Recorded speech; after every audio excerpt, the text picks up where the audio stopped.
A continuación, vamos a dar pase al siguiente expositor. Vamos a convertirlo como coanfitrión.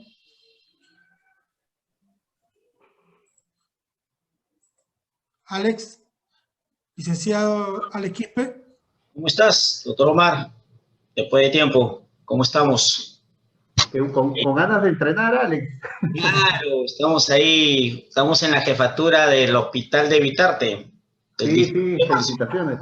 Sí, estamos ahí con unas nuevas experiencias que, gracias a Dios, todo bien. Fuimos entrenados justos para esto y nos cogió esta pandemia. Y para que mucha gente de emergencia que conocemos, hemos ahí mejorado bastante. Pero muy bien. Es un gusto después de verlo de mucho tiempo, doctor Omar. Igualmente, Alex, igualmente, felicitaciones por el trabajo que realiza. Muchos amigos en común ahí, y bueno, el destino nos puso en estas circunstancias, ¿no? En primera línea. Así es, así es, así es. Ya nos encontraremos en el transcurso de algún momento volver a entrenar a la gente face to face, que es lo mejor. Muy bien, Alex. Cuídate mucho, éxitos. Un abrazo. Un fuerte abrazo. Cuídese. Chao, doctor. Gusto.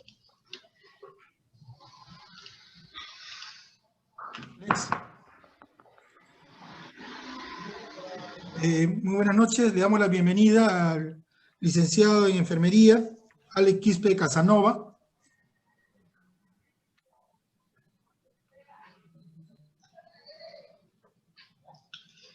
Alex. Hola, Pablo, ¿me escuchas ahí? Sí, te escucho. A ver. Muy bien, voy a ir presentándome, Pablo. Sí, me voy a presentarte. Okay. Le damos la bienvenida al licenciado en enfermería, Alex Quispe Casanova, enfermero asistencial del MINSA, el Servicio de Emergencias de Hospital de Vitarte, instructor acreditado ACLS, PHTLS, BLS, ¿no? ¿Quién va a poner el tema sobre triaje, inmovilización y traslado del paciente? Adelante, Alex. Muy bien. Gracias, Pablo, por la invitación. Y muy bien, la idea de este taller, video taller, el concepto es que ustedes lleven algunas cosas claras o los tips de un tratamiento en la parte prehospitalaria. Sabemos que en estos momentos no se puede hacer cursos directamente, pero vamos a darle los tips. Tengo muchos años con la experiencia de lo que es transporte asistido. He sido militar más de 25 años. Actualmente tengo la jefatura del Hospital de Emergencia de Vitarte.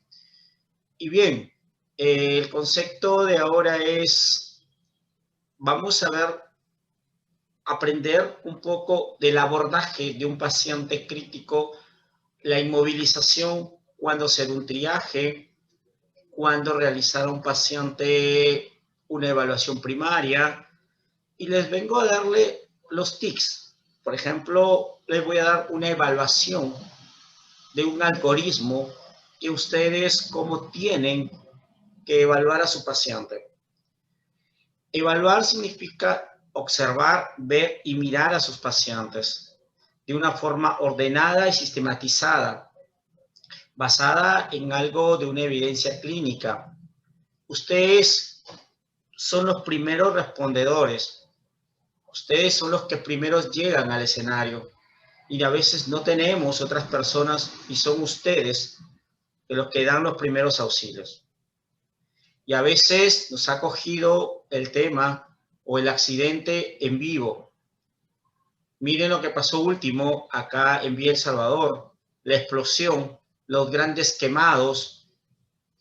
Y miren, estábamos preparados ese hospital, trataron de hacerlo mejor y hay cosas que debemos mejorar. Nos encontramos en una pandemia actualmente y ya nos encontrábamos con un tema de salubridad en la parte de los hospitales, pero ahí poniéndole punche se hizo lo que se pudo. En realidad no fuimos entrenados para ponernos una máscara NBQ, con P100, con todo un aparataje, pero fue en el momento y lo seguimos haciendo, dando lo mejor. ¿Qué te da este algoritmo del PHTLS?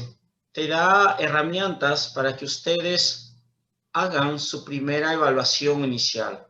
Ustedes, algo que les vean al paciente, al observar al paciente y miren que algo está mal, ustedes digan, algo está pasando con este paciente. Gritos, respiraciones muy rápidas, labios, la propia inconsciencia. Ustedes van a ir observando a ese paciente que algo está pasando mal.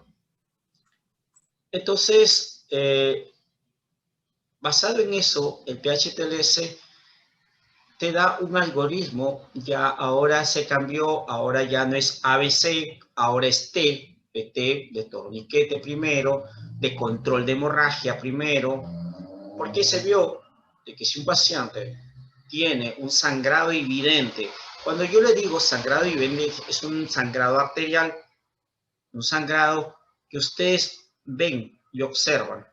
Entonces, antes se hablaba del famoso ABC, que lo vamos a hablar ahora. Y les voy a pasar un video y de acuerdo a ese video vamos a ir viendo ustedes qué podríamos hacerlo. Bien, entonces vamos a empezar. Pablo, pasar el primer video de la caída de un suicida que se tira del tercer piso.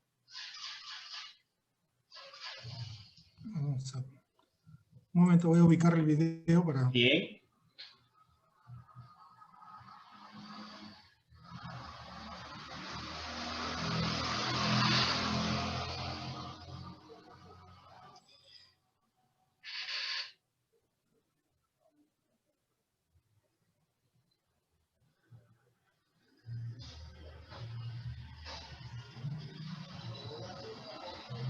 Sus pacientes que ustedes van a evaluar en un contexto de la parte prehospitalaria, siempre lo primero que va a hacer es la seguridad del escenario. No se conviertan en una víctima más. Yo sé que en algún momento ustedes van a actuar, pero lo que prima en su momento es la seguridad del paciente.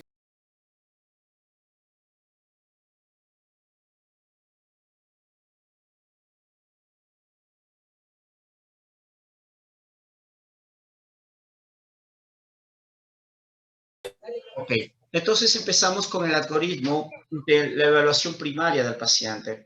Por favor, el PPT, Pablo. Ya ahorita. Entonces, ustedes ya han visto todo ese escenario. Tengo un paciente que se ha tirado del tercer piso, ha caído, brazo izquierdo, contusión directa. Ya desde ustedes, desde que lo han llamado o vieron, es importante la cinemática del trauma. Esta cinemática de trauma, ustedes es como su espada del augurio que ustedes tienen que ver más allá. La que sigue, por favor. La que sigue. Entonces, ustedes al evaluar su paciente, ustedes primero, ¿quién va a actuar ahí? Y como les decía, la seguridad es lo más importante en ustedes. Más aún, hablando de pandemia, la seguridad es lo más importante. Seguridad en este caso, que son guantes, mascarilla, lentes, ropa, que sería lo ideal para que atiendan a este tipo de paciente. Y le decía la cinemática. ¿Qué cosa es la cinemática? La cinemática es qué pasó antes de este accidente. A este señor se tiró del tercer piso. Y si ustedes se caen del tercer piso, ustedes ya están pensando que hay un problema de cuello, están pensando que hay una fractura de brazo, están pensando que hay un traumatismo abdominal cerrado, tórax abdominal, donde ustedes ya están, no han tocado al paciente, están observando a su paciente y ya están viendo que posiblemente este paciente tenga algo o está muerto. Entonces, cuando ustedes van al escenario, primero, ¿qué cosa les está impactando? Miren a su paciente, observen a su paciente. ¿Se mueve? ¿No se mueve? ¿Está botando algún líquido por ahí? ¿Algún sangrado? Entonces, eso es lo que le tiene que ir viendo ustedes al acercarse a la víctima. Y antes de acercarse a la víctima, por ejemplo, si usted se acerca, estamos en una vía, hay policías en ese momento, usted ha hecho un curso de primeros auxilios o es personal de salud, tiene la capacidad de actuar en ese momento, tiene los guantes, tiene todo tiene la protección, entonces usted va a comandar ese grupo, ¿bien? Entonces va a ser el líder de ese grupo. La seguridad a los señores policías, señor, usted, por favor, ciérreme la calle, usted, señor, ciérrame el otro bordaje, ambos lugares cerrados, que no pase ni un auto, que no pase alguien más, que no entre más extraños. Entonces, cuando ya usted está seguro de que la cosa está, la vía está segura, entonces ingrese recién. ¿Ingrese con quién? Con su grupo o con la gente que le está acompañando a usted. Al ingresar, ya sabe usted, está protegido, sabe que la zona está segura, está acordonado por efectivos policiales o serenazgo y ya pueden ingresar. No cometa el error de ingresar porque posiblemente venga un auto o hay otras personas o este señor tenga un arma, algo que le pueda a usted lesionar y a su propia gente y a su propio grupo ahí. Entonces, ¿por qué me tomo unos minutos en hablar de la seguridad? Porque está pasando mucho que a veces queremos actuar inmediatamente, queremos inmediatamente salvar la vida a este paciente, pero ¿qué está pasando? Nos convertimos en una víctima más. Y cuidado con eso. Ustedes los están enterando en casa. Ustedes quieren seguir salvando malvidas. Eso es importante. Entonces, cuando ya se sientan que la zona está segura, ustedes están seguros y pueden actuar, bien, recién podemos ingresar. ¿Correcto? Bien, ya están adentro, ya están en el escenario. Acuérdense ese video, por favor, y observen, van acercándose a la víctima. Y antes de tocar a la víctima, a sus compañeros que están al costado, a la gente que está a su grupo que van a actuar, ¿qué les llama la atención? Ajá, me está llamando la atención que está sangrando. Me está llamando la atención que ese señor está de costado. Me está llamando la atención que está respirando muy rápidamente. Me está llamando la atención que este señor, a pesar que es del tercer piso, se sigue moviendo. Entonces, basado en esa premisa, que es una primera impresión, ojo que ustedes todavía no han tocado a su paciente, pero ya lo están viendo y ya lo están observando. Usted dice, pero yo quiero actuar. Tranquilo, ahorita van a actuar. Cuando ustedes se tomen unos segundos de decir, ¿este paciente es crítico o no es crítico? Yo le pregunto a ustedes, ¿es crítico?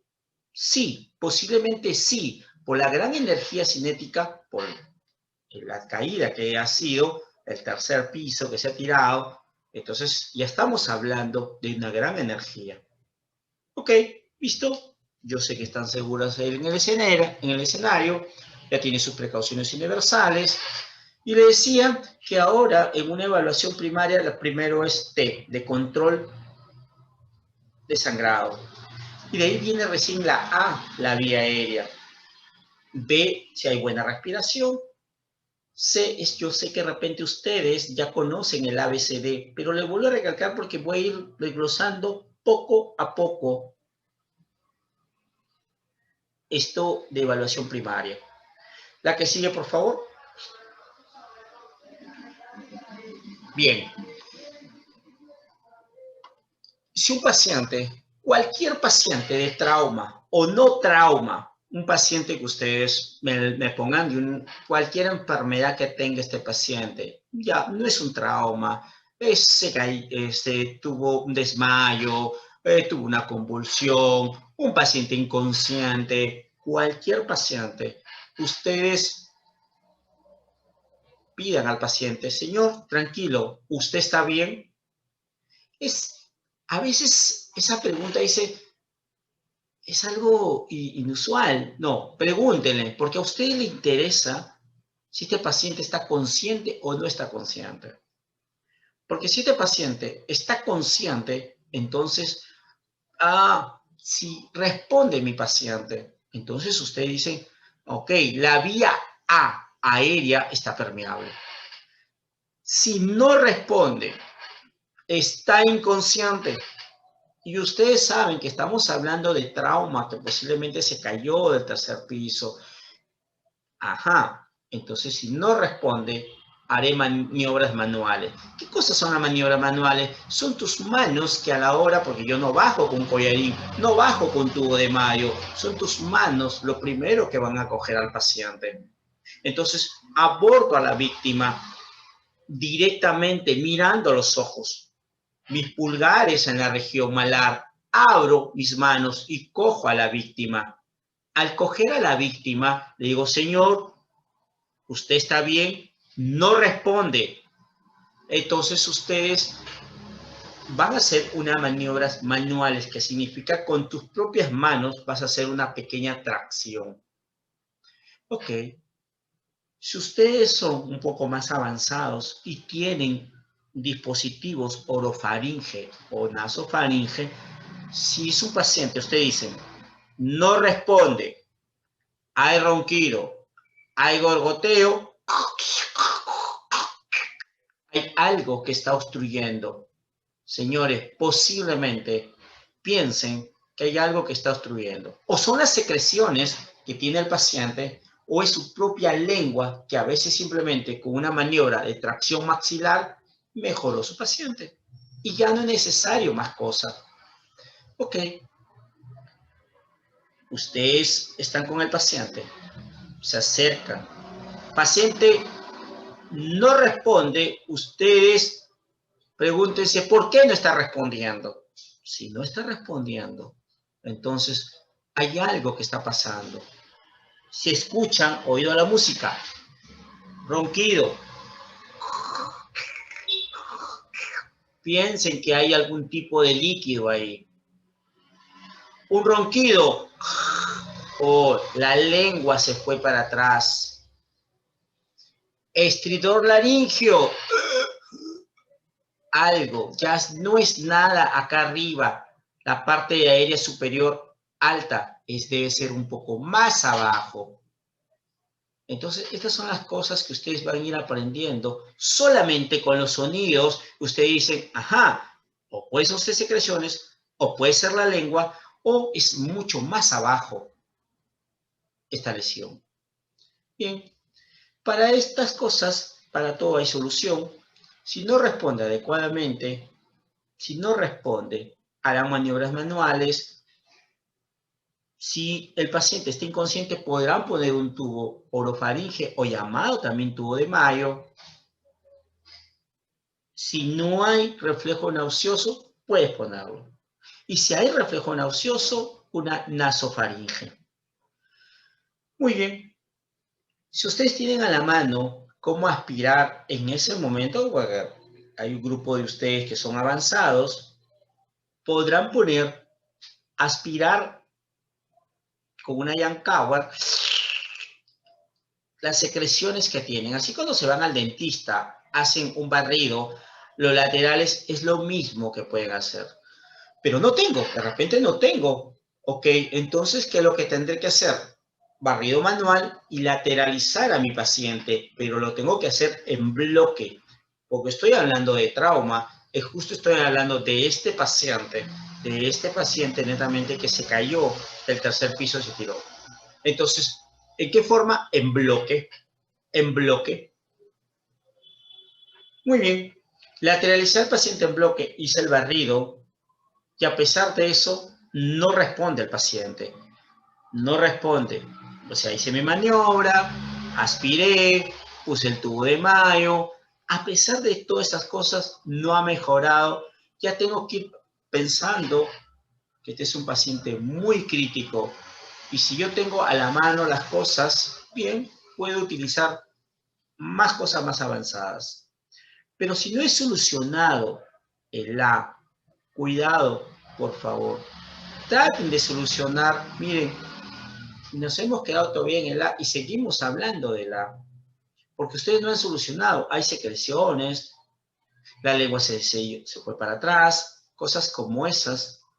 Y a pesar de eso, no han mejorado, ya tienen que ir pensando en transporte rápido, porque este paciente va a necesitar algo más avanzado y va a requerir de repente una intubación, va a requerir poner una máscara laringea, o de repente hacer unas maniobras que de repente no lo tenemos, muchas cosas que hacer ahí.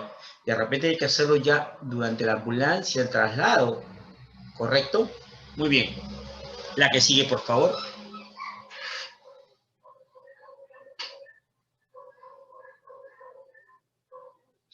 Muy bien. Entonces, quiero que ustedes, al observar a su paciente, van a ver, ya hemos mejorado la letra A. Barrido, oro, tracción, listo. Pero hay un componente B, que es la parte de respiración. Y ahí me voy a detener un poco, porque ustedes tienen que ver la diferencia, la gran diferencia. ¿Qué cosa es un problema de oxigenación y un problema de ventilación? Mirando su pantalla, lado izquierdo, falla oxigenatoria. A la derecha, falla ventilatoria. ¿Y cuál va a ser la diferencia? Fácil. Ustedes, arriba le he puesto en amarillo una memotecnia FRAS, que significa frecuencia, ritmo, amplitud y simetría. ¿Por qué me interesa que ustedes sepan el FRAS?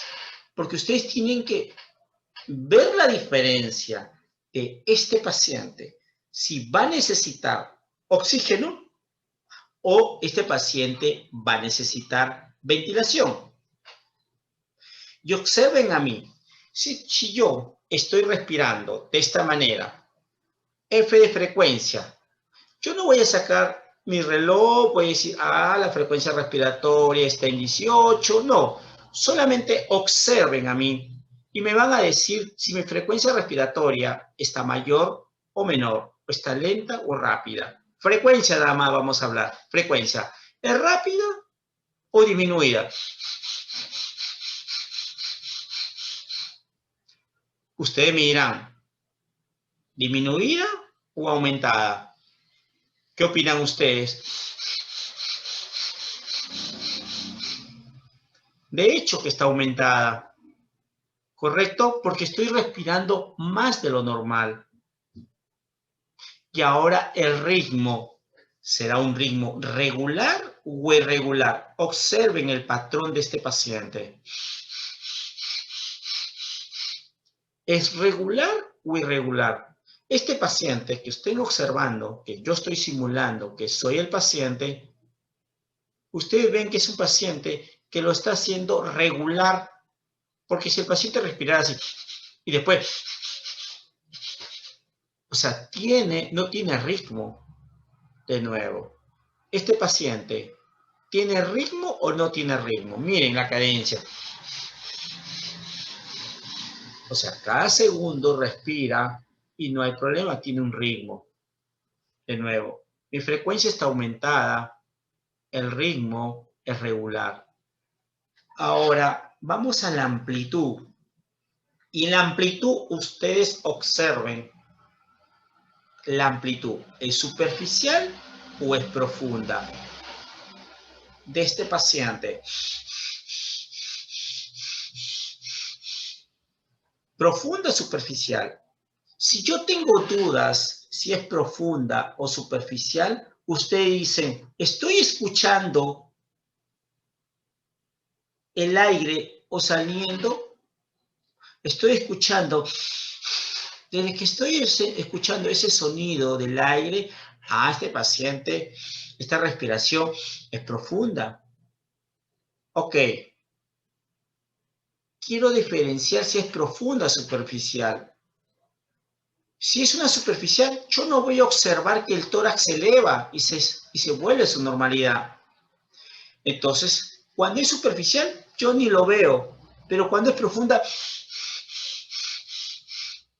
sí estoy viendo el tórax que se está moviendo, tiene una mecánica y vuelve a su normalidad.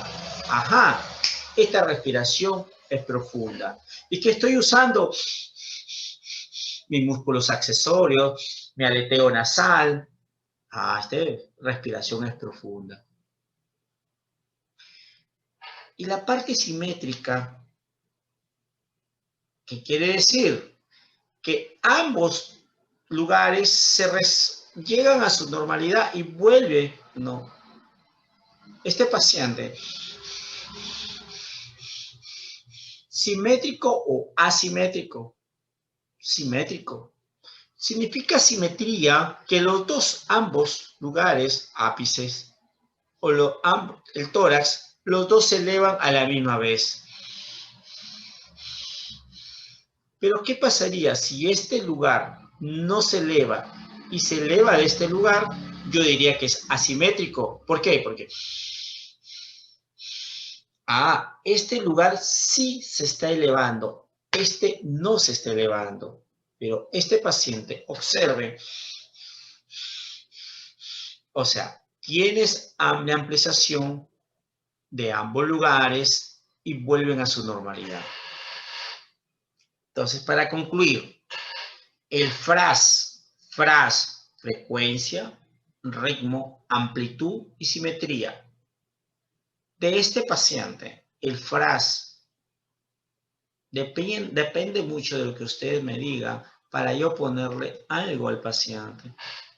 Si ustedes me dicen que es un problema ventilatorio o oxigenatorio, yo le pondré tal cosa o no. Si su paciente respira así,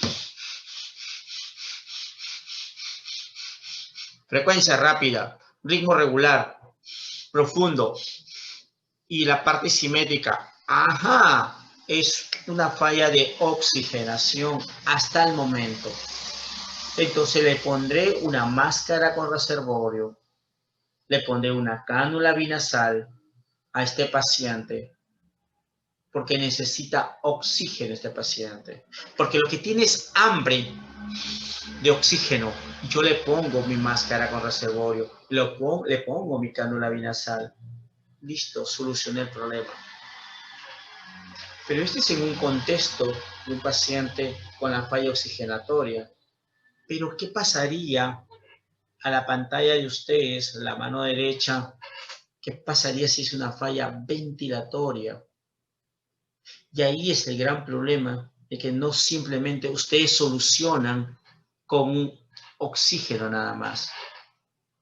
Y eso es lo que nos pasa ahora a los pacientes con COVID.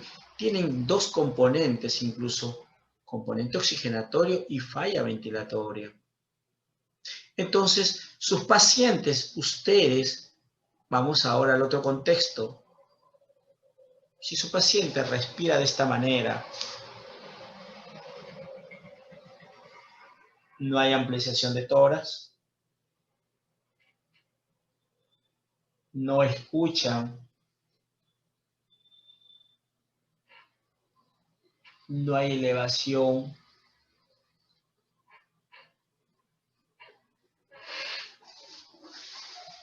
es algo superficial.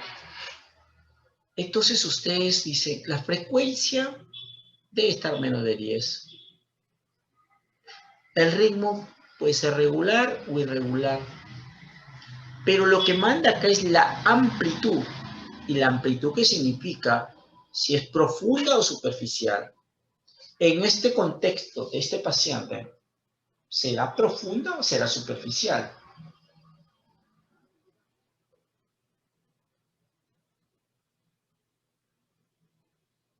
No hay elevación de tórax, que al no haber elevación de tórax, usted dice, esto no se eleva el tórax, a las justas está.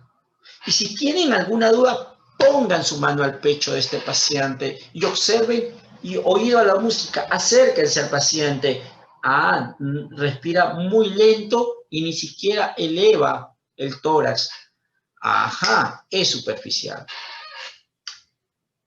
Y la parte simétrica, observen este paciente, encima que es superficial, Este paciente respira, un tórax no se eleva y el otro sí.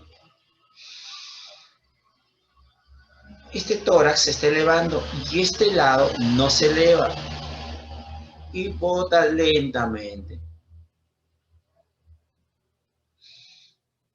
Entonces, cuando vean un paciente que es una respiración menos de 10, es superficial, ustedes, aparte que este paciente necesita oxígeno, va a necesitar, ¿qué cosa? Un apoyo de ventilación. ¿Y cómo le doy un apoyo de ventilación?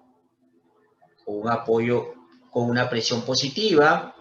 ¿Y la presión positiva con qué lo doy? Con un ambú, con algo que presione, porque yo quiero romper el flujo de la inspiración, que ingrese ese oxígeno y que llegue a la parte pulmonar, porque el paciente está respirando muy lento y necesita presión positiva. Y eso es lo que pasa con los pacientes con COVID. Aparte de oxígeno, necesita ¿qué cosa? Presión positiva. Por eso entran a un ventilador mecánico. Entonces, ahí, por eso es lo que pasa a sus pacientes. Tienen una falla oxigenatoria y también tienen una falla ventilatoria. Y a estos pacientes hay que darles siempre un alto flujo, un alto litraje a 15 litros. ¿Y eso para qué? Para ver cuánto es saturación mejora este paciente. Si ven que no mejora, ustedes piensen que algo está fallando. Y nos pasa a veces que le ponemos la máscara con reservorio o le ponemos la cánula binasal y a veces no mejora su paciente. Ustedes piensen, ¿qué pasó? Pero si el paciente está con secreciones, es que yo no he solucionado el A, lo solucioné en su momento, pero le puse la cánula nasal, le puse la mascarilla y sigue con las secreciones o sigue con la parte de la lengua obstruyendo y el paciente no mejora por eso. El hecho de que ustedes mejoraron en su principio la letra no significa que ya se solucionó, todo chévere, mi bacán, no hay problema, voy a la parte B, listo. Vuelvan a ver qué está pasando, por qué no mejora su paciente. Si al ver ustedes que no mejora este paciente, lo primero tienen que volver a ver, ¿a qué cosa estoy haciendo mal? Ausculten a sus pacientes. Y al auscultar, de repente, necesitan evacuarlos inmediatamente a un punto más rápido, a un hospital. Porque a pesar de que ustedes han puesto oxígeno, le han puesto el ambú y no mejora, este paciente ya necesita algo más avanzado.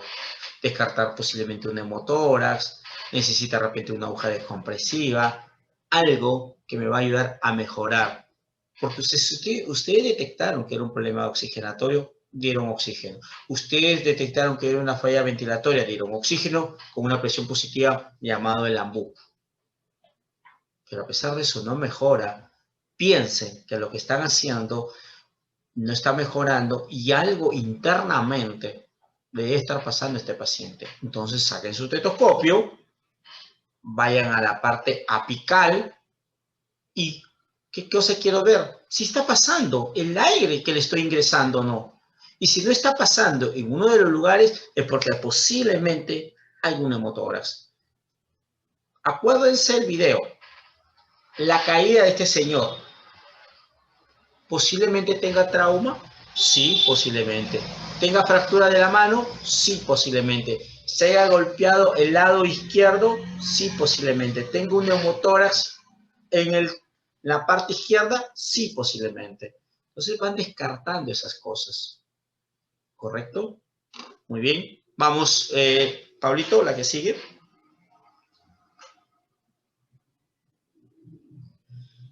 Entonces, cuando ustedes, ahora ya cambió el contexto, me decía, en lo que es trauma, ahora va la parte de arriba, la parte T, que escuché al doctor Gómez ver que lo que se utiliza los torniquetes. Eso se usó muchos años en la Primera, Segunda Guerra Mundial, los torniquetes han vuelto porque se ha demostrado, hay buenos estudios en Afganistán, que se pusieron más de 1000 soldados, se utilizaron torniquete y tenían miedo de que de repente querer amputar una pierna, porque nos teníamos la idea de que de repente poníamos un torniquete y de ahí la pierna se ponía inservible, lo que estaba por ahí, lo que seguía. Pero no es así. Se ha demostrado que un periodo no mayor de 2 horas, este paciente no pierde la extremidad. Ante un riesgo y un beneficio, usted dirá, bueno, el beneficio es que le pare la sangre. El riesgo que si pasó las 2 horas, puede perderlo. Pues usted tiene que poner un componente, ajá, riesgos y beneficios. Entonces, una de las preguntas que hicieron, ¿cuánto es el tiempo? Un promedio de 2 horas. Y el concepto es, llévalo a un hospital, porque en esas 2 horas, en teoría, ustedes ya deben llevarlo a un hospital donde han podido solucionar ese sangrado. La parte C es importante, la conciencia. ¿Qué tiene que ver la conciencia? Porque si ustedes han perdido sangre en cantidad, el paciente va a tener una inconsciencia, un letargo, va a ser, toma ya, ¿qué pasó? Porque no está llegando el oxígeno a su cerebro.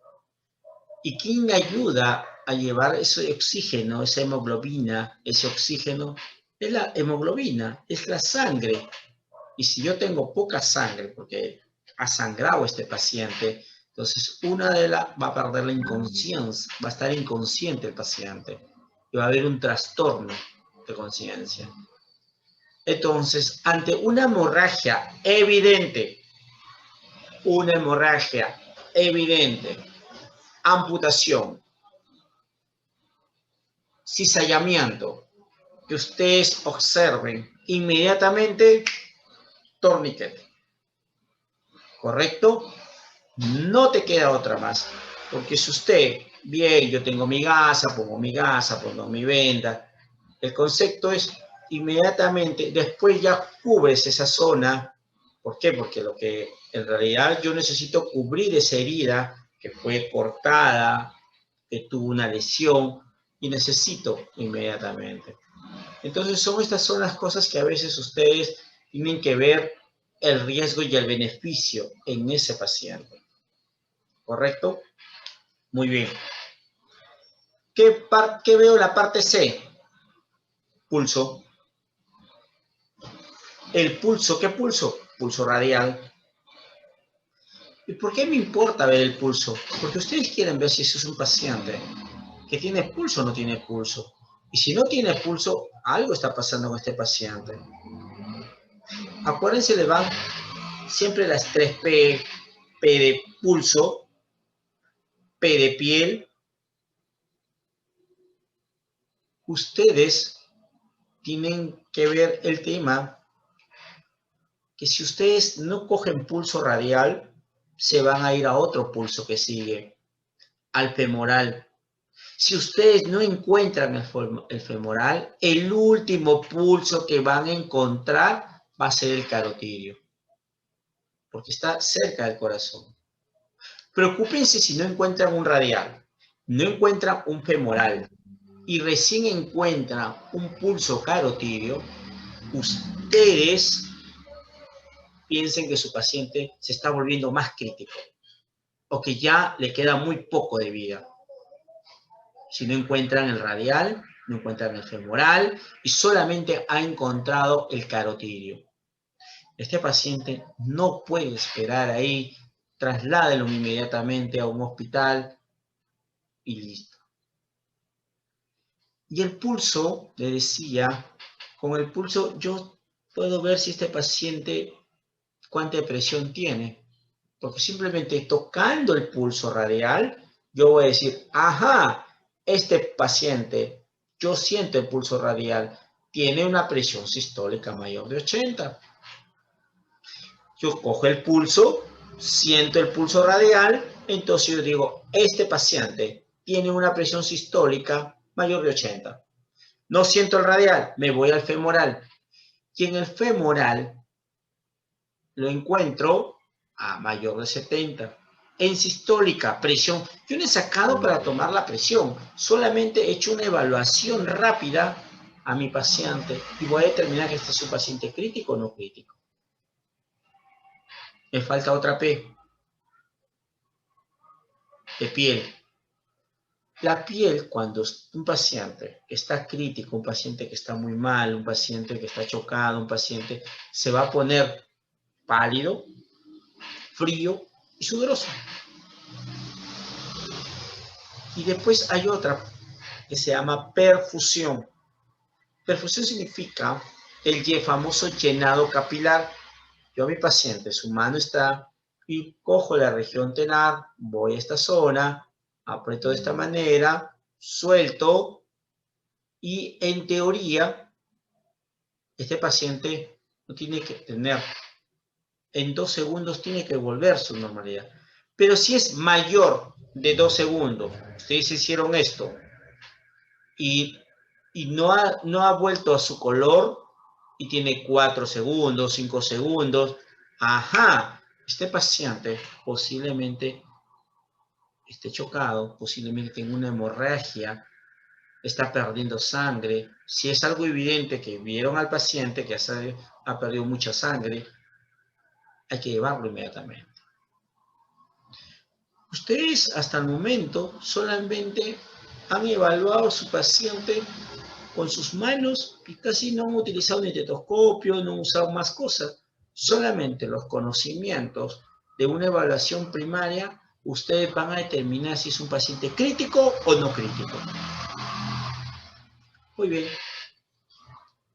Si es un paciente que es crítico en cualquiera de los contextos, controlaron primero el sangrado.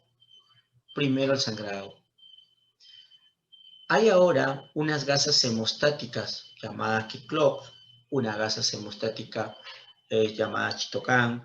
¿Qué cosa quiere decir? Que estas gasas tienen un aditivo que van a controlar el sangrado. Cualquier tipo de sangrado, sangrado arterial, sangrado que...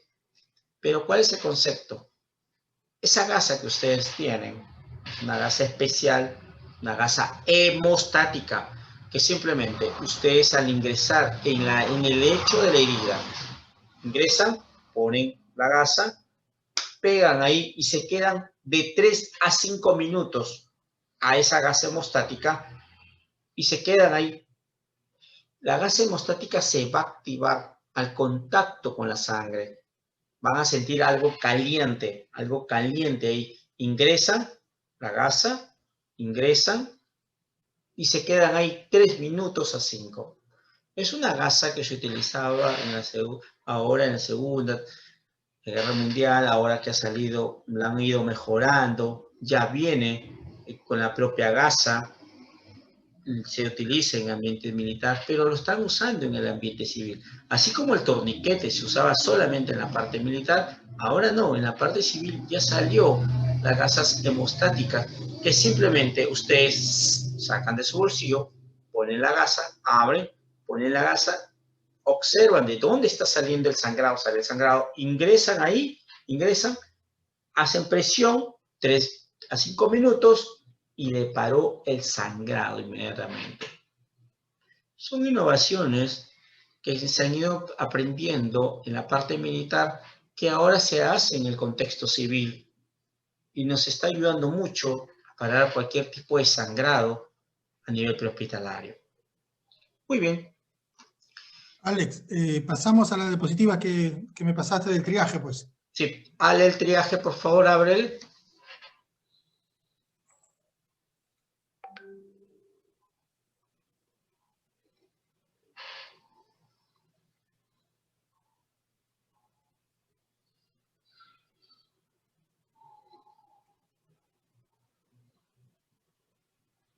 El video del triaje, por favor, de un accidente de tránsito. Es un accidente de tránsito masivo.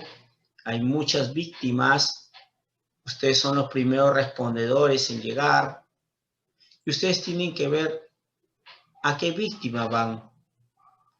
Hay pacientes, hay heridos, tirados. Y ustedes tienen que ver a qué víctima. En el triaje, el contexto de triaje, ustedes en ese momento dicen con qué recursos humanos yo cuento.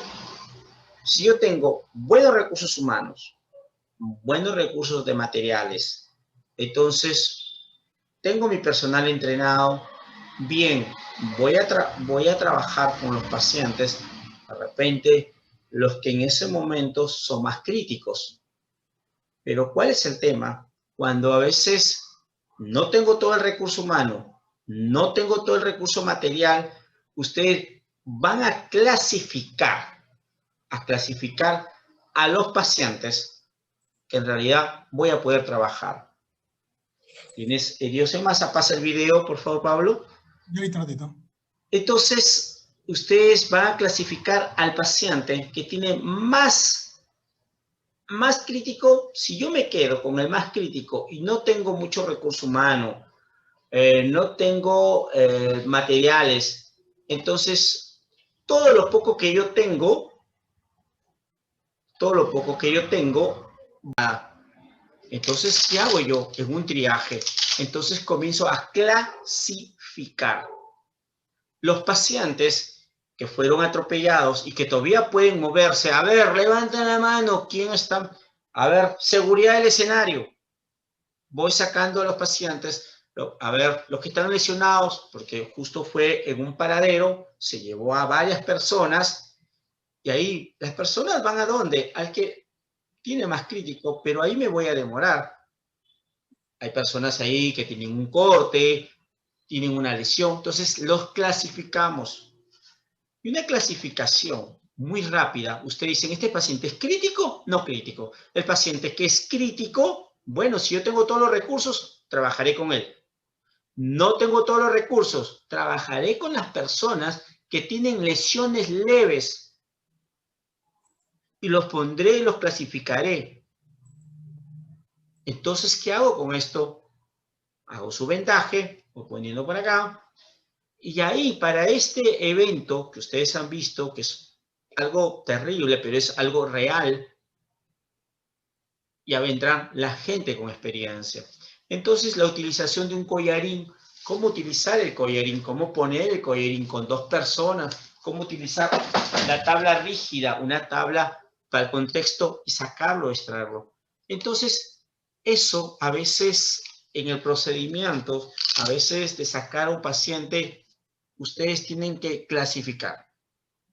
Alex, ahí está la diapositiva de... Bien, gracias. ¿Estamos de frente a las fotos o...? ¿Están viendo ahí? Bien. Entonces, ustedes van a clasificar. ¿Qué es triaje? Es triar, clasificar a sus pacientes, clasificar según su gravedad. Al paciente que está grave o no está grave, los pacientes ustedes, ajá, para este lado. Los pacientes que se mueven, levante la mano, ¿quién me escucha? Te está escuchando, y si te está escuchando es porque está consciente. Entonces, en estas características hay colores incluso que se ponen, entonces lo voy a clasificar rojo, amarillo, verde. El negro ya se sabe que es paciente muerto o paciente no salvable. Si ustedes en este paciente que justo hubo un atropello, ¿qué le pondríamos? ¿Qué color le pondríamos a este paciente? Que miren cómo está. Miren cómo está este paciente. ¿Ese paciente sobrevivirá? ¿Ese paciente camina? ¿O le pondré negro? ¿Ustedes qué opinan ahí? Este paciente, el del accidente de tránsito, el del choque, ¿ustedes qué color? Empiezan a clasificar. Ajá, ¿qué color le pondré a este paciente? Hay pacientes que pueden estar, que no pueden ser salvables en ese momento. Si yo tengo 20 heridos y tengo a este señor que todavía está respirando, pero ustedes ven, este paciente posiblemente se va a morir. No agoten los recursos en ese momento, todo lo que puede haber en ese momento, porque lo poco que usted tiene, la poca gasa que tiene, lo poco que ustedes tienen, se va a perder en ese paciente y ahí va a ser el problema. De repente a tu paciente de amarillo, a tu paciente, le pudiste salvar. Estas son las técnicas de cómo inmovilizar a su paciente. Acuérdense el paciente que se cayó del tercer piso. Esta es la número 1. Señor, ¿usted está bien? Aborda al paciente, tus manos, abordas al paciente, lo inmovilizas. Esa es una forma de recuperar. Si es un paciente que no tiene ninguna lesión de trauma, posición de recuperación, lateralizas, coges hombro y cadera, así como la está haciendo el número 2, y lateralizas a tu paciente. ¿Correcto? La que sigue, por favor. Este es el collarín cervical que le digo. Este es el collarín cervical. Es importante saber la medida, ángulo maxilar, la clavícula. Ustedes ver qué cosa debo utilizar en este collarín. Qué cosa, ahí de esta manera, ingreso y le pongo el collarín a mi paciente. Ahí. Importante saber, si lo puse bien, si un paciente me está hablando, es porque el collarín está bien puesto. Pero si el paciente, no, me está surcando. Cuidado, entonces el collarín está mal puesto. Entonces este collarín, si un paciente abre la boca, muy bien, entonces el collarín está bien puesto. Ojo, que el collarín no es todo, porque el collarín a veces lo que puede pasar es que el collarín, ya, le puse el collarín, ya, déjalo. No, porque el collarín lo que está evitando simplemente es hacia adelante, hacia atrás está evitando. Pero miren los laterales. Se mueve, los laterales de un collarín se mueve. Entonces son tus manos las que siguen inmovilizando a tu paciente. Entonces, cuidado, el collarín solamente te evita de que hagas esto. Hiperextensión, hiperflexión. Hiperextensión, hiperflexión. Entonces, el collarín te ayuda, pero para los laterales son tus manos. Cuidado con eso. La que sigue. Miren, acá hay 3 proveedores. El tercer proveedor, que es el hombre tabla. Acá el que le decía, coge hombro y cadera y rodilla, de esta manera, lateralizan al paciente en bloque. Y la persona que está arriba, en la parte superior, es el hombre que lleva la voz. Hacia la derecha, lateralizan al paciente y meten la tabla de esta manera. Ahí. Hay otra técnica, levantan en bloque y el señor que está acá ingresa lentamente hacia la parte de arriba. De esta manera, pasan a la tabla y ahí. Hay muchas técnicas de esta manera, cómo sacar un paciente con una sábana para sacarlo inmediatamente. Si el paciente no está atrapado, el volante no impide la salida, lo pueden sacar. Pero si el volante está atrapándolo, si el pedal del freno del acelerador está metido, ya vendrán los especialistas. Hay una forma de cómo sacar inmediatamente con una sábana. De esta manera, ya está el paciente con su collarín, ya está con el collarín. Están cogiendo la parte, miren, no lo suelta, miren el número 2, no suelta. Sigue inmovilizando, pasan la sábana como si fuera un collarín, fuera una bufanda, primero. De ahí lo pasan por la parte axilar, para la parte axilar en ambos lados. Y miren la figura número 6, lo van sacando y lo van recostando y van jalando ahí. Esta persona está inmovilizando todo el tiempo y lo otro está cogiendo el tórax. Y ahí, en la figura 7, este señor no suelta la cabeza por nada. El que está al lado de la puerta comienza a jalar y lentamente va sacando al paciente. Es una forma de extricación, que se llama una extricación, maniobra de anaconda le llaman, que lo sacas, lo pones de esta manera y lo sacas al paciente inmediatamente.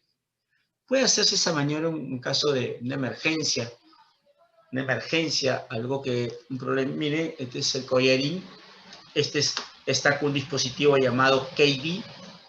El KD es un chaleco de estricación rápida, así se llama, estricación rápida. Y a pesar, acá sí ya no ponen las manos porque acá ya está fijándose. Acá faltarían los packs.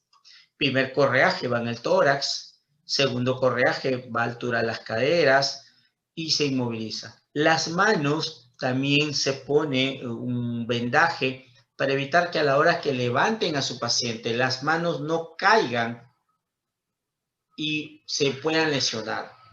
Cuando paciente que se cayó de un andamio, paciente con trauma, inmediatamente. La que sigue, por favor. Todo paciente que sufre alguna fractura, inmovilicen. Es el mejor analgésico. Ustedes dirán, ¿pero qué analgésico le doy? Inmovilicen a su paciente. Si no tienen nada a la mano, con la otra pierna, que ven ahí, con la otra pierna, la pierna lesionada y la que no estuvo lesionada, te ayuda a tener como una férula. Lo que tengan a la mano, comiencen. Esta pierna estuvo bien y la otra estaba mal, me puede inmovilizar. La que sigue, por favor.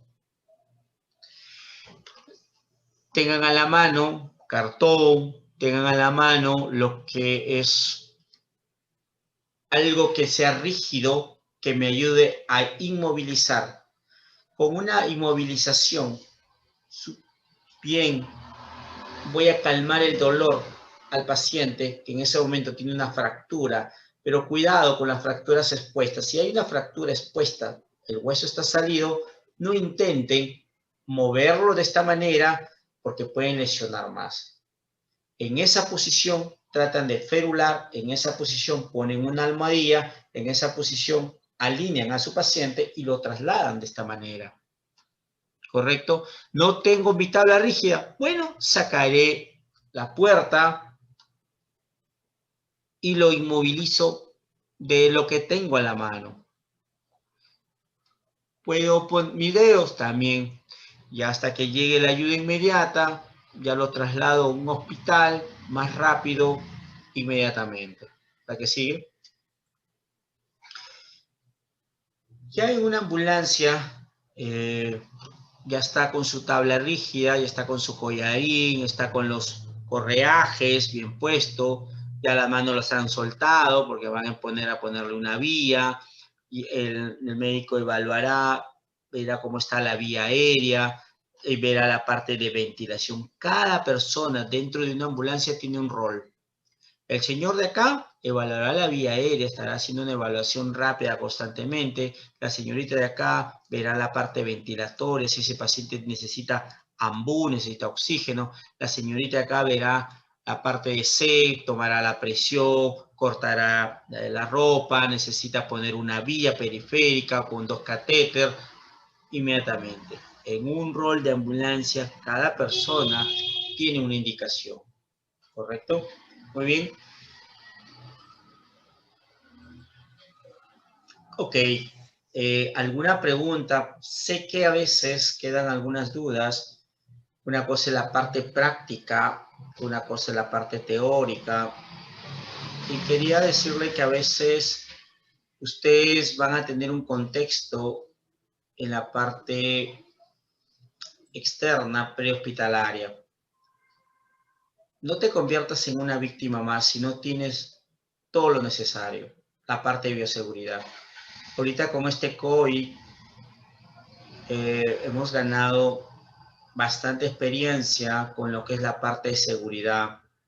Utilizar su mascarilla, su P100, sus guantes, antes de atender a un paciente. Piénsenlo primero, ¿qué estoy atendiendo? Bien, ahora sí, quisiera que ustedes me pregunten alguna... Pueden iniciar su pregunta si tuvieran alguna pregunta.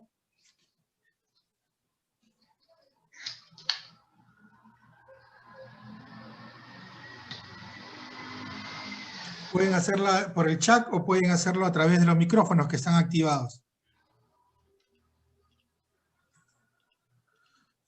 Alex, ¿alguna experiencia última en lo que es este transporte de pacientes, inmovilización, triaje en caso, ahora que estás trabajando en el área de COVID? Bien, acuérdense cómo era el principio del transporte de los pacientes con COVID. Era con una cápsula que tenía un drenaje, un ventilador adentro, venían encapsulados porque teníamos miedo que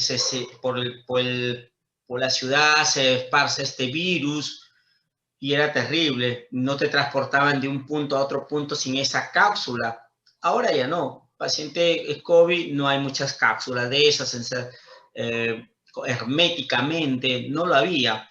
Ahora se transporta cerrado, las ambulancias de ahora tratan de poner algo sellado y han tenido que armar una ambulancia porque no estábamos preparados para una ambulancia tipo COVID, es todo sellado con plástico y así lo transportan ahora. Ya no hay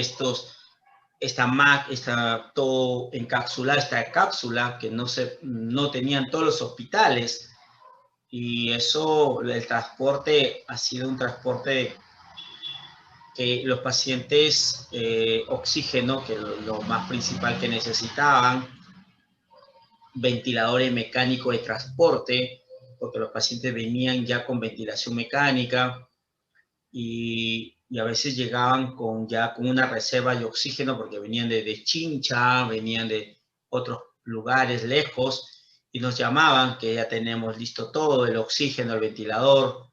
Una experiencia, pero así con bastante, y tratar de, a la hora de llegar, atenderlos inmediatamente, porque son personas de salud con 2 horas, 3 horas de viaje, y eso era la idea, de que ya el paciente estaba crítico, nos habían llamado y estábamos preparados para eso.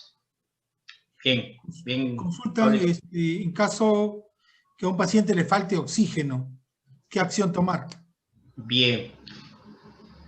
Primero, ¿por qué te está faltando oxígeno? ¿Es COVID? Estamos hablando de una pandemia de COVID. Sus labios están cianóticos, su respiración es muy rápida. Algo. Ustedes observen a su paciente cómo está estado de conciencia o no.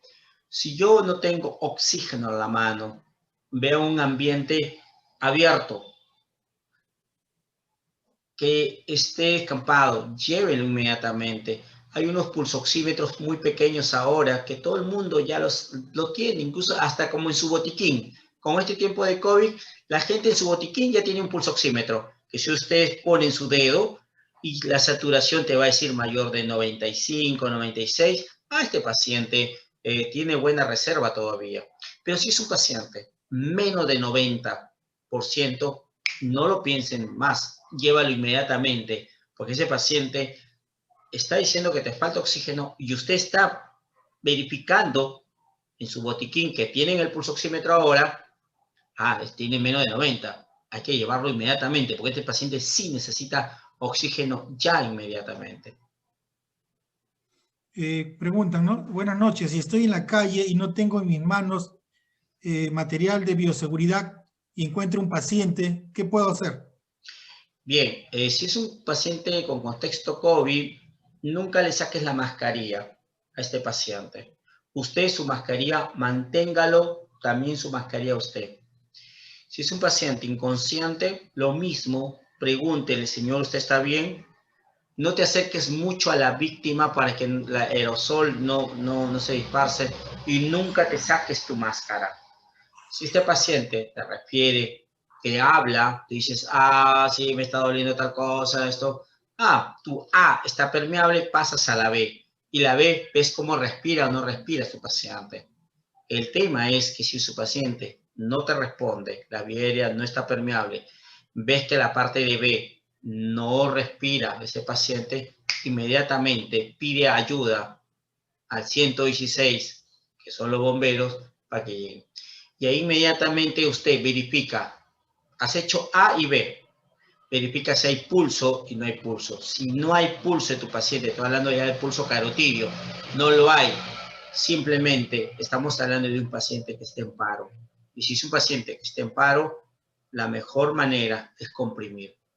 Ya no hay, si yo no tengo otros materiales, solamente me dedicaré a comprimir. Ya no puedo ventilar a mi paciente, como antes decía, 30 compresiones por 2 ventilaciones. Solamente haré compresiones hasta que llegue la ayuda inmediata. ¿Correcto? Consultan cuál era el nombre de las gasas para el sangrado. En caso de un sangrado, ¿qué gasas utilizar? La gasa Kiklock. Gasa hemostática Kiklock. O gasa hemostática, así también llamada. Hay en el mercado Chitocan, Kiklock, es una gasa hemostática que deberían tenerlos ustedes para cualquier tipo de sangrado arterial. Si yo me corté con una Gillette, algo de eso, ustedes simplemente con una gasa hemostático y se acabó. Está un promedio de $10 por ahí, entonces no vas a gastar una gasa hemostática para un cortecito. Un sangrado masivo que ustedes no pueden controlar, tu gasa hemostática. Es un sangrado masivo, una amputación, torniquete. Ya se van al contexto de gasa, venda, elevación.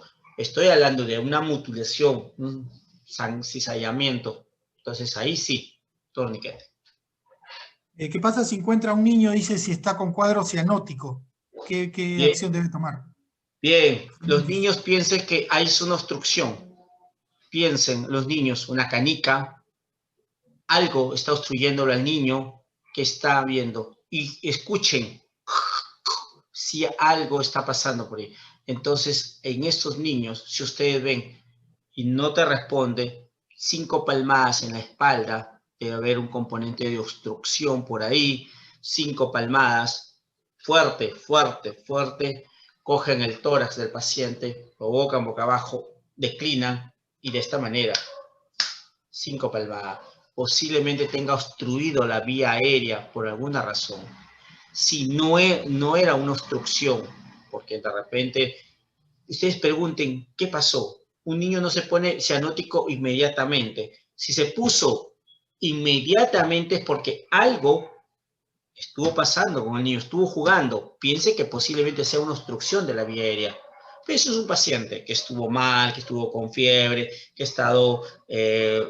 que le faltaba el aire, sentía y que de otro momento se puso cianótico. Es un componente que ha ido escalando de menos a más. Entonces, pero si es un paciente, un niño, que inmediatamente se puso crítico, piense algo pasó por ahí. Otra pregunta es, si encuentro una víctima con herida de proyectil, ¿no? Una herida por arma de fuego en la pierna, pero no sangra, ¿es necesario hacer un torniquete o qué debo hacer? Bien, buena pregunta. No, acuérdate, ingreso de entrada y salida, o solamente ingresó y quedó ahí.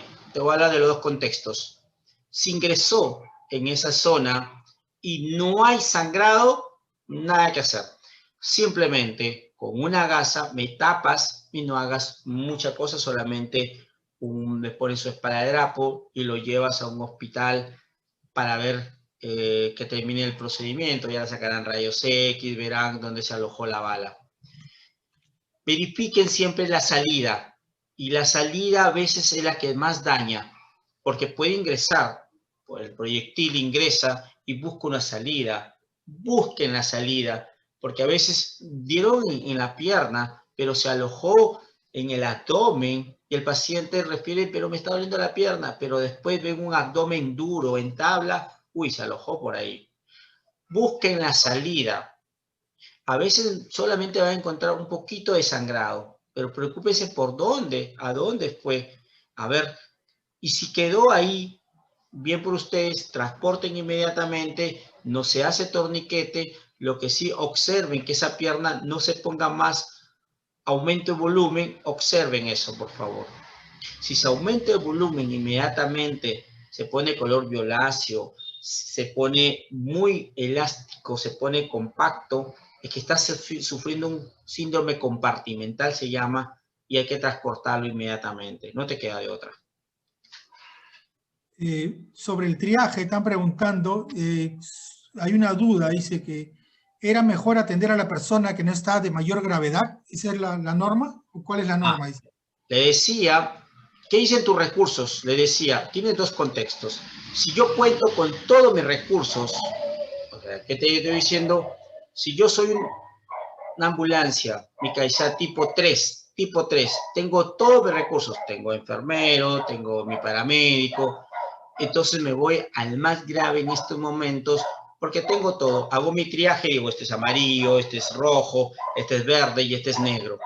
Entonces voy al que más crítico, sí, porque este paciente, porque tengo todo, ya hice mi triaje, hice. Pero si no tengo, les decía a ustedes que de repente son primeros respondedores, entonces al hacer el triaje ustedes comienzan a clasificar, y a los que ustedes puedan ver los pocos recursos que tienen, inmediatamente atienden a los que tienen menos lesiones porque tienen pocos recursos. Les decía a ustedes que si no tengo recursos, entonces empiezo a los que se puedan salvar en esos momentos, ir sacando a los heridos. El gran problema a veces que solamente nos vamos al peor herido y nos olvidamos de los 10, 15 en masa y nos olvidamos del principio del triaje.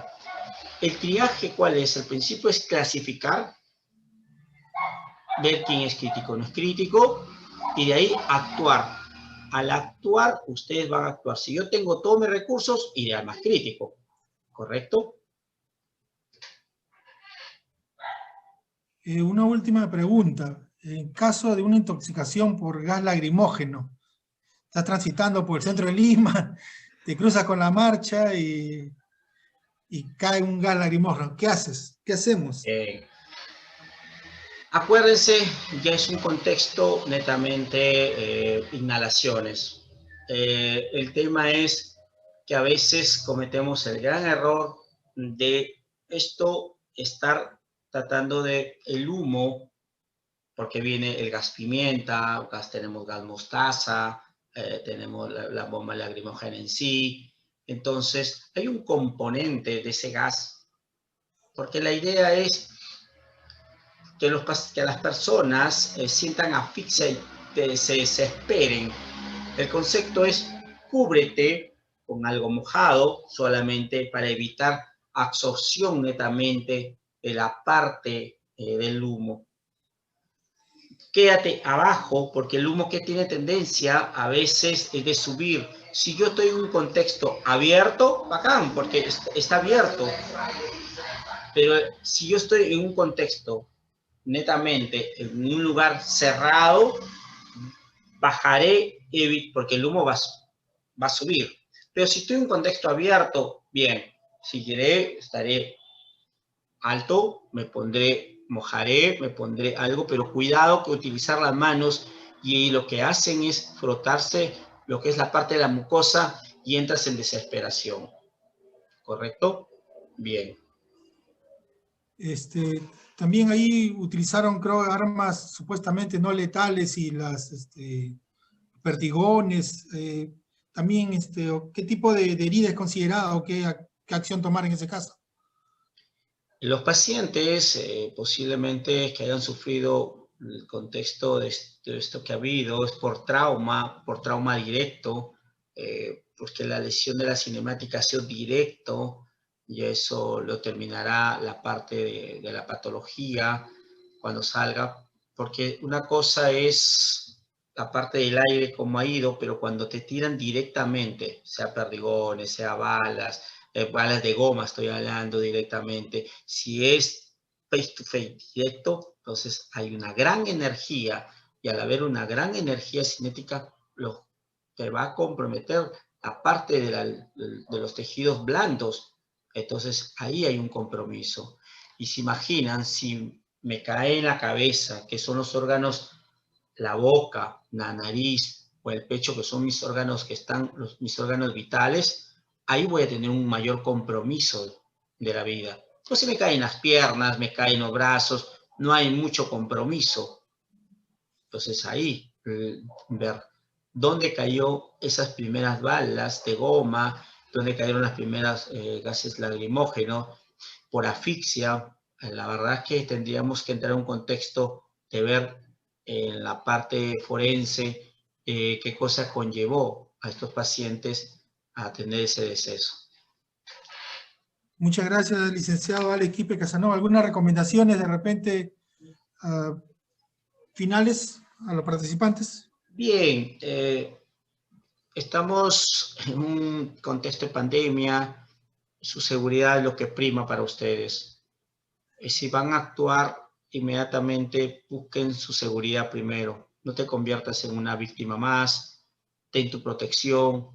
Sé que quisiéramos atender a todos en su momento, pero si estamos hablando de un contexto de COVID, lo primero es que no le saques la mascarilla a este paciente porque pueda aerosolizar en ese momento al paciente.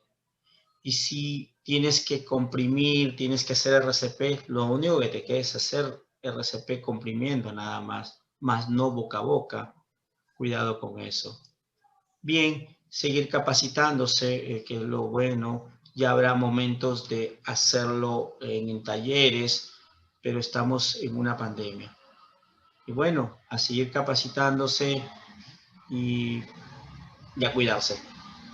Muchas gracias, Alex. Excelente posición, muy dinámico, como siempre. Te agradecemos por tu apoyo siempre en las capacitaciones y como tú dices, ya habrá oportunidad posteriormente de hacer los talleres presenciales, que es donde uno adquiere la destreza, las habilidades para poder auxiliar adecuadamente, ¿no?, a nuestros familiares, compañeros o lugares donde se presente la emergencia. Muchas gracias, Alex. Listo, gracias, estamos en contacto. Estamos en contacto para otros nuevos temas. Muchas gracias. Listo, ok. Gracias, señores, a todos. Tengan buenas noches. Gracias. Agradecemos a todos los participantes. Agradecemos a los participantes del curso. Inclusive nos manifiesta uno de los administradores del curso, del señor Luis Ángel Fernández. Nos informa que también hay participantes del extranjero, ¿no? Agradecemos por participar en nuestros cursos del aula virtual EduPerú SG. Agradecemos también a los dos expositores del día de hoy, el doctor Omar Gómez García y el licenciado en enfermería Alex Quispe Casanova. Están cordialmente invitados a las próximas capacitaciones que realizaremos.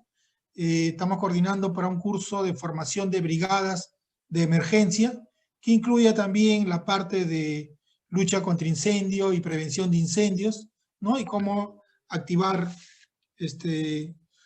todo el equipo de brigada de emergencia.